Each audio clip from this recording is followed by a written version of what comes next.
The first garbage trucks were already rolling in as Warsaw officially opened its long-awaited waste-to-energy plant. Dubbed the Warsaw Energy Plant and launched after a quarter-century of debate and construction delays, it's the largest facility of its kind in Poland. This is the largest industrial installation built in Poland in recent years.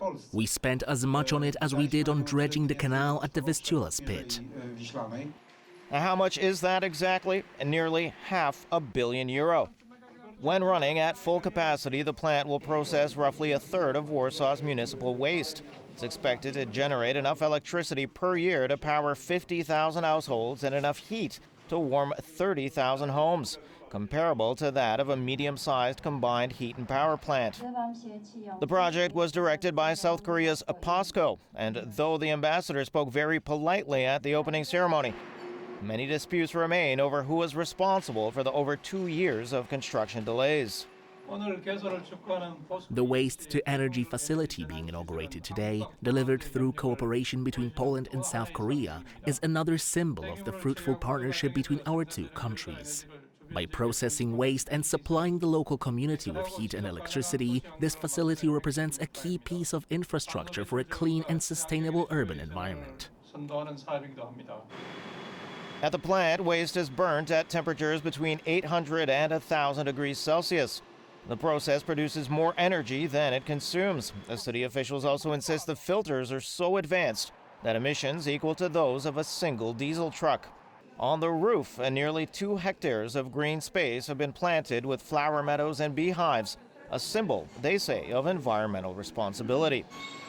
Inside is a maze of pipes, boilers, and valves. The most striking feature is a massive crane equipped with a multi-shell grab. Operators use it to move up to 8 tons of waste at a time into a 110-meter-long bunker that can hold 5,400 tons, enough for nearly a week of operation. Garbage trucks unload indoors, driving up a heated 120-meter ramp to avoid traffic jams and contain odors, 2 elements which had raised the most fears among nearby residents. We look at investments like this in terms of how uniquely they bring together complex industrial challenges with environmental protection and the comfort of residents. That was the challenge. I am convinced this place will become a symbol of how to combine what may seem impossible to combine. Now, Warsaw says it hopes the facility will eventually support Europe's climate neutrality targets, although under current EU rules, waste incineration is not classified as a green activity. Nevertheless, Warsaw sees the plant as essential, as it reduces the need to transport waste long distances and strengthens the city's control over its waste system.